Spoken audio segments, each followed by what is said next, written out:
Hai sobat pecinta film dimanapun kalian berada, semoga sehat dan berbahagia selalu. Jumpa lagi di Nara Sinema. Pada kesempatan kali ini, kita akan membawakan alur cerita film dengan judul Teenage Mutant Ninja Turtle yang rilis pada tahun 2014.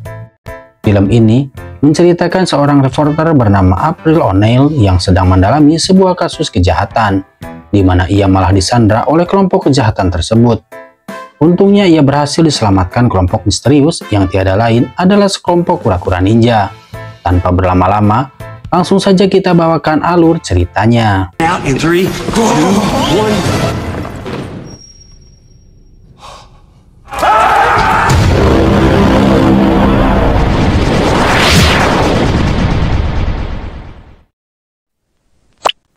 Di awal film kita diperlihatkan sekelompok kriminal yang sangat kejam bernama Foot Clan, di mana hampir semua tindakan kejahatan yang terjadi disebabkan oleh mereka.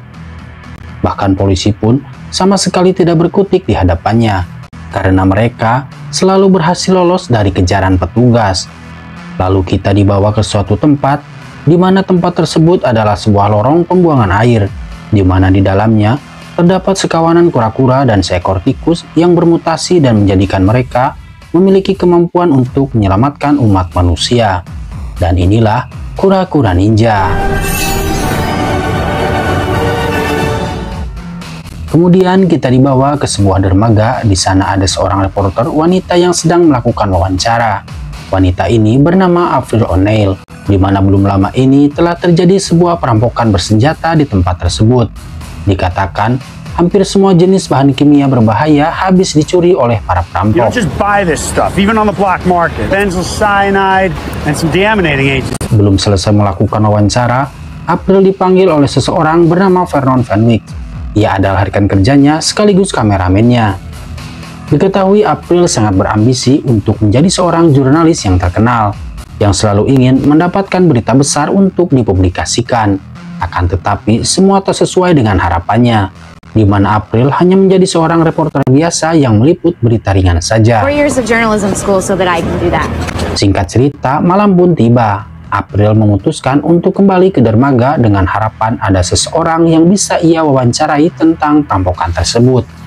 Namun ketika ia sampai di sana, ia mendapati sekelompok orang yang sedang mencuri bahan kimia yang ada di beberapa kontainer.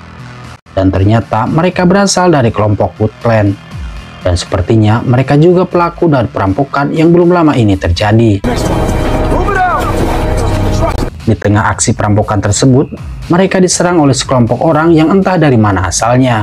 Kelompok itu langsung mengalahkan para penjahat dengan begitu mudahnya, hingga mereka dibuat ketakutan dan terpaksa mundur meninggalkan lokasi. April yang menyaksikan kejadian tersebut sempat melihat salah satu dari mereka. Namun sayangnya, sosok itu telah menghilang sesaat akan diambil gambarnya. Namun April menemukan sebuah simbol yang nampaknya sengaja ditinggalkan oleh kelompok tersebut.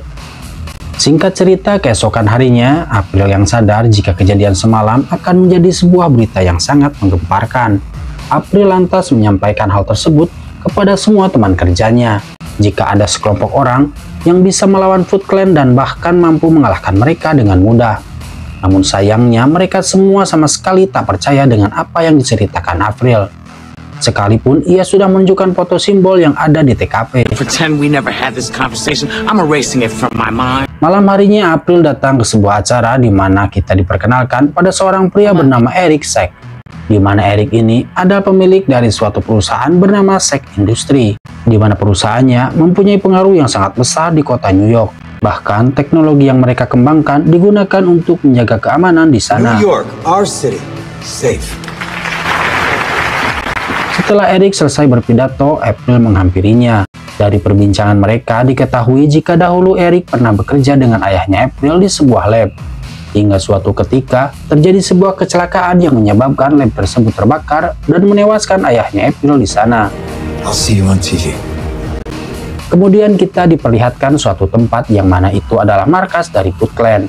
Kemudian terlihat di sana seseorang yang mana itu adalah pimpinan Foot Clan yang bernama Master Shredder. Dia adalah seorang petarung hebat di mana terlihat dia dengan mudah mengalahkan lawan latihannya.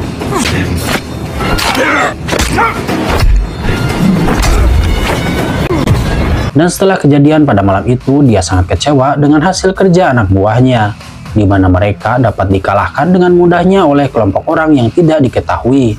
Dan untuk memperbaiki kegagalan tersebut, dia memerintahkan anak buahnya untuk segera menangkap mereka. Beralih kepada April dan juga Vernon, di mana mereka dikejutkan dengan sejumlah orang yang sedang berlarian mencari pertolongan. Dan ternyata telah terjadi sebuah penembakan di stasiun bawah tanah, yang mana itu adalah perbuatan dari Putland. April yang penasaran lantas nekat masuk ke dalam stasiun tersebut, namun sayangnya dia harus tertangkap dan dibawa ke tempat para sandera yang lain.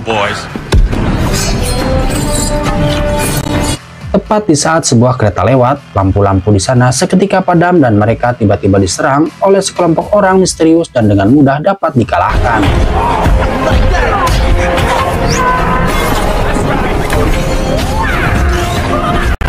Setelah menyelesaikan misinya, mereka pun segera menghilang lewat terpal yang ada di sana. Dan para sandera pun langsung berlari keluar di mana sudah banyak polisi yang sudah tiba di sana. April yang masih penasaran dengan sosok yang telah menyelamatkannya mencoba untuk mengikuti mereka. Hingga tiba di sebuah gedung di mana ia mendengar suara perbincangan mereka.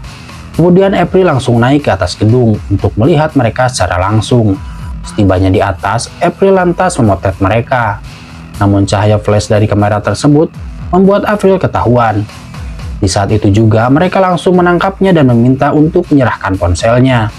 Dan disinilah April dibuat sangat terkejut ketika melihat wujud mereka yang seperti monster dan membuatnya langsung pingsan seketika. Setelah April sadar, kemudian mereka pun memperkenalkan diri mereka sebagai kura-kura ninja. Meskipun memiliki tubuh yang sangat besar, namun mereka mengaku jika mereka masih di usia remaja. Di mana yang biru bernama Leonardo atau dipanggil dengan Leo, yang merah bernama Rafael, ungu bernama Donatello dan dipanggil Doni, dan terakhir yang berwarna jingga bernama Michelangelo atau dipanggil dengan Mickey. Mereka juga telah menghapus foto yang tadi diambil oleh April dengan tujuan untuk merahasiakan identitas mereka. Dan jika April berani menyebarkan hal ini, mereka tidak akan segan untuk mencarinya.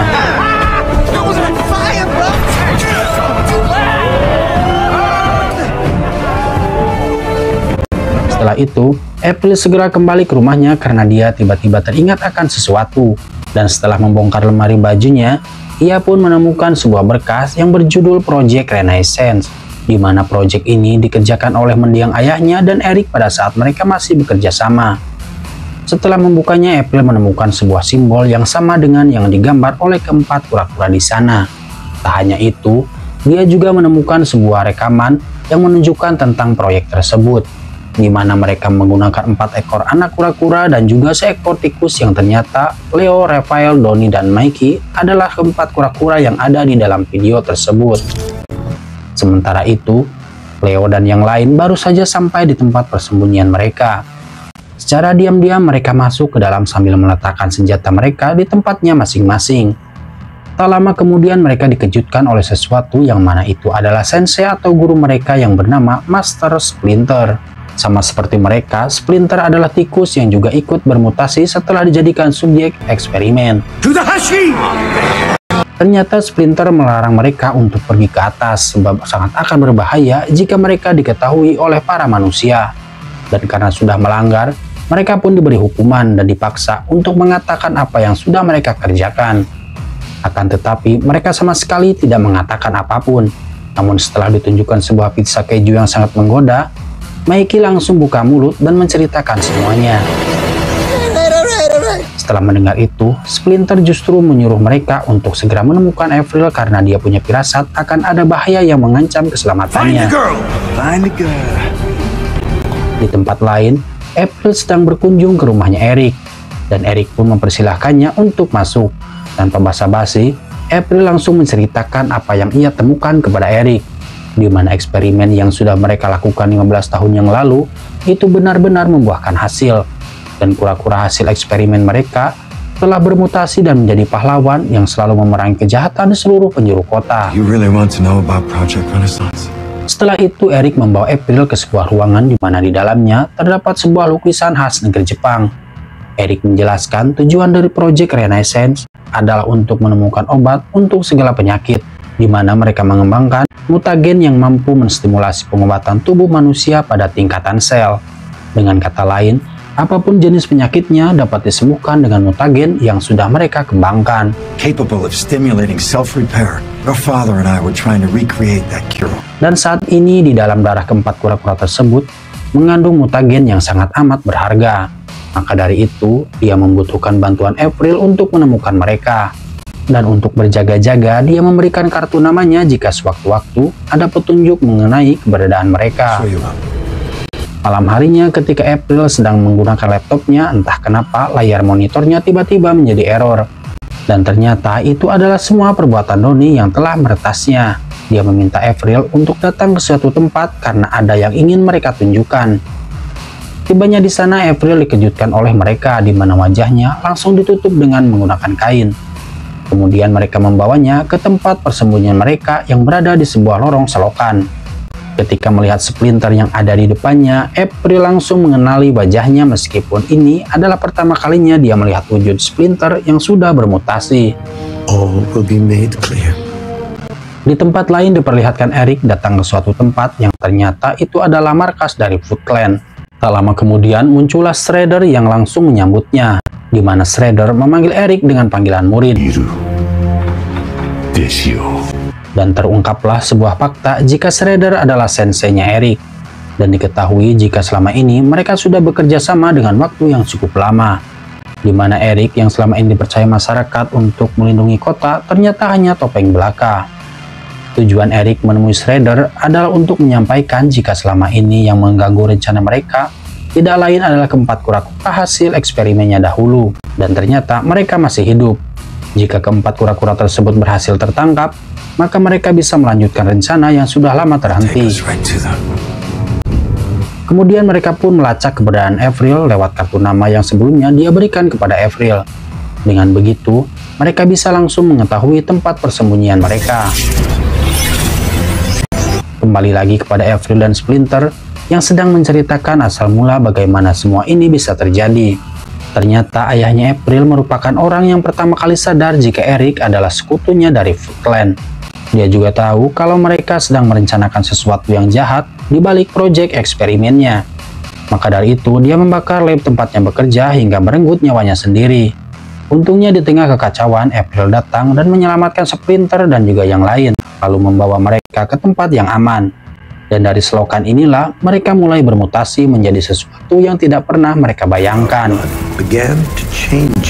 Karena masih begitu kecil, Splinter merawat dan menjaga mereka seperti anaknya sendiri. Dengan seiringnya berjalan waktu, Splinter mulai menyadari, cepat atau lambat akan ada bahaya yang mengancam mereka. Hingga Splinter menemukan cara dan mengajari mereka tentang ilmu bela diri. Dan secara mengejutkan, mereka dapat belajar dengan cepat dan mengembangkan ilmu yang mereka pelajari dalam waktu yang sangat singkat.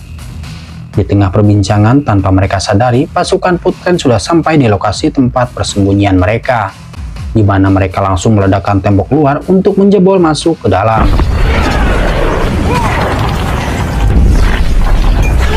Dan setelahnya pasukan langsung menyerbu masuk dan berupaya untuk menangkap mereka.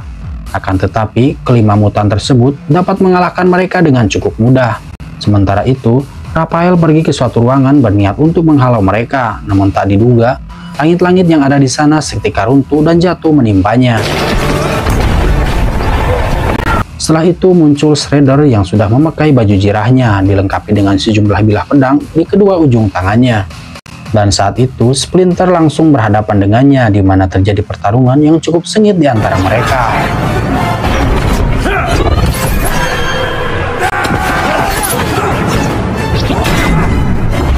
Di awal Splinter berhasil mendominasi pertarungan, tapi tidak berlangsung lama karena Shredder mampu mendesaknya sampai tidak berdaya. Kemudian Leo, Donnie, dan Mikey dengan cepat datang untuk membantunya. Tapi sayang, mereka tidak bisa berbuat banyak karena sensei mereka sudah dijadikan sandera, hingga mereka tidak punya pilihan lain selain menyerah. Kemudian mereka meledakkan tempat tersebut dengan beberapa bom yang masih tersisa.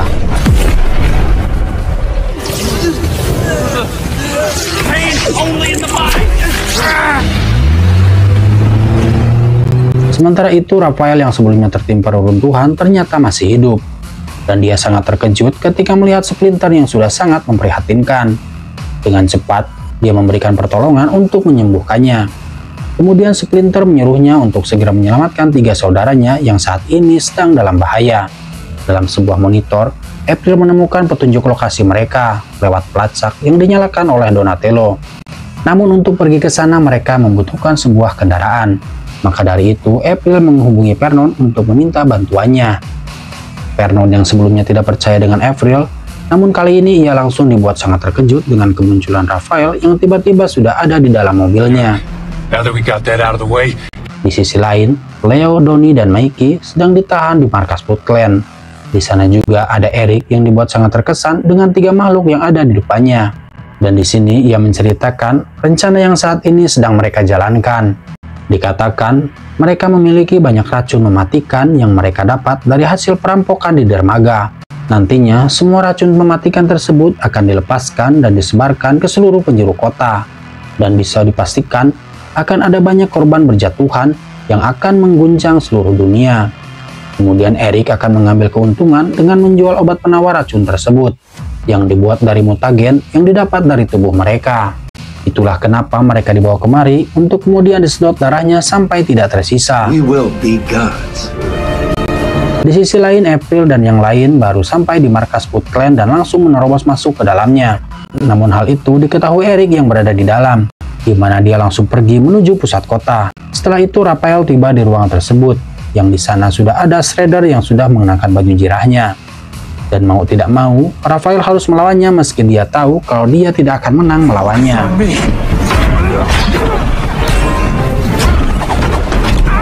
Pertarungan pun berlangsung dengan berat sebelah di mana Shredder mampu mengalahkannya dengan cukup mudah. Setelah kehilangan banyak darah, mereka bertiga tampak begitu lemas. Namun sesuai petunjuk dari Donnie, April memberikan suntikan adrenalin kepada mereka dengan dosis yang cukup tinggi, sehingga mereka langsung bangkit dengan kondisi yang fit kembali.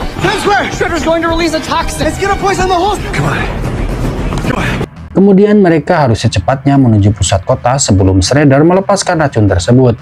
Dengan cepat mereka menggunakan sebuah truk lapis baja yang kebetulan ada di sana. Namun di tengah perjalanan, lagi-lagi mereka diserang oleh anggota Foot Clan yang mengejarnya, di mana mereka langsung menembakkan roket launcher tepat ke arah mereka.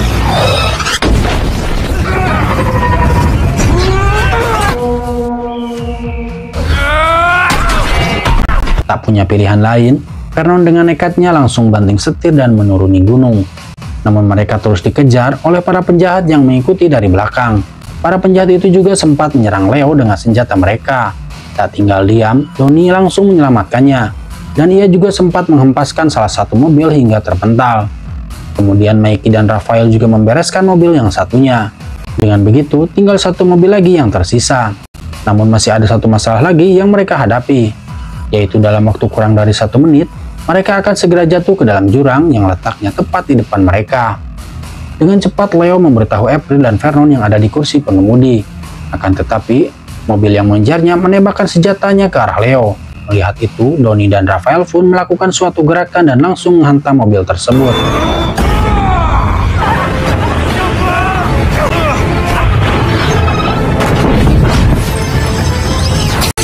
Di saat sudah sampai di pinggir jurang, Leo, April, dan juga Vernon berhasil selamat dengan berpegangan pada tali yang masih tersangkut. Di pusat kota, tepatnya di atas gedung perusahaannya Eric, Shredder sedang memulai tahap pelepasan racun.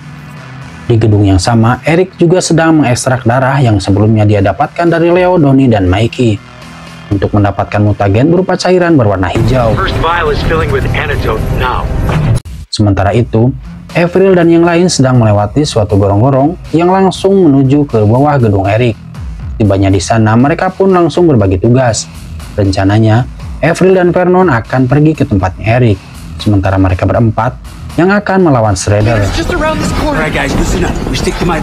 Setibanya di atas, mereka berempat langsung berhadapan dengan Shredder, di mana mereka langsung mengeroyoknya secara bersamaan. Akan tetapi Shredder masih terlalu kuat untuk mereka hadapi, hingga mereka terpental dan hampir terjatuh.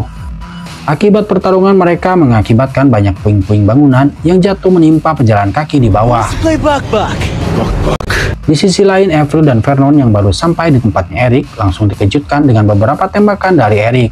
Sembari bersembunyi, mereka menyusun sebuah rencana di mana April akan mengalihkan perhatian Eric, sementara Vernon yang akan melumpuhkannya. Tiba di saat yang tepat, Avery langsung memencet tombol alarm kebakaran yang ada di sana. Dan tiba-tiba keluar gas putih yang menghalangi pandangan Eric. Dengan cepat, Vernon langsung memukulnya hingga terjatuh. Man of action. Oh, no, I'm not getting... Kembali kepada Leo dan yang lain, mereka memutuskan untuk menyatukan kekuatan di mana mereka melakukan serangan beruntun yang terpusat pada satu arah. Dengan begitu, mereka bisa langsung menjatuhkannya dari atas gedung. Tetapi ternyata itu masih belum cukup untuk mengalahkannya, di mana Shredder langsung menyerang mereka secara membabi buta.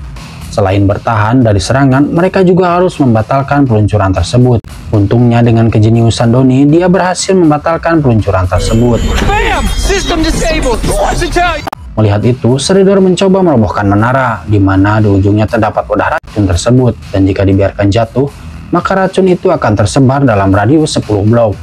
Dengan cepat mereka berusaha menahan agar menara tersebut tidak terjatuh. Di saat yang sama, April tiba di sana dengan membawa mutagen yang ia dapatkan.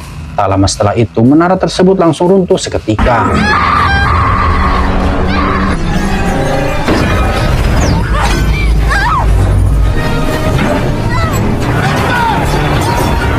Tepat di saat April akan jatuh, mereka dengan cepat menangkapnya dan bergelantungan pada menara. Kemudian mereka melemparkan pedang yang tepat mengenai Shredder, lalu menjatuhkannya dengan sekali tendangan.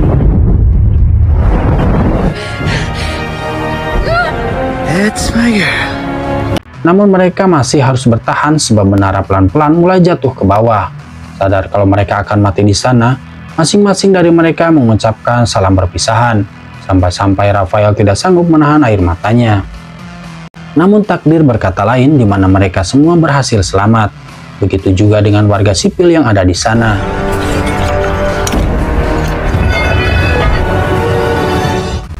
Setelah itu mereka kembali ke tempat persembunyian mereka untuk mengobati Splinter. Untungnya kondisinya semakin membaik setelah diberi mutagen untuk memulihkan tubuhnya. You're alive. Dan setelah kejadian itu, Vernon mendapatkan sebuah mobil dinas baru yang modelnya lebih bagus daripada sebelumnya. Tapi bukan hanya dia saja, mereka berempat juga menciptakan sebuah mobil baru hasil rancangannya Donnie, yang tentunya lebih canggih daripada miliknya. Di mana mobil tersebut memiliki berbagai macam fitur, salah satunya adalah rocket launcher yang langsung menghancurkan mobil Vernon.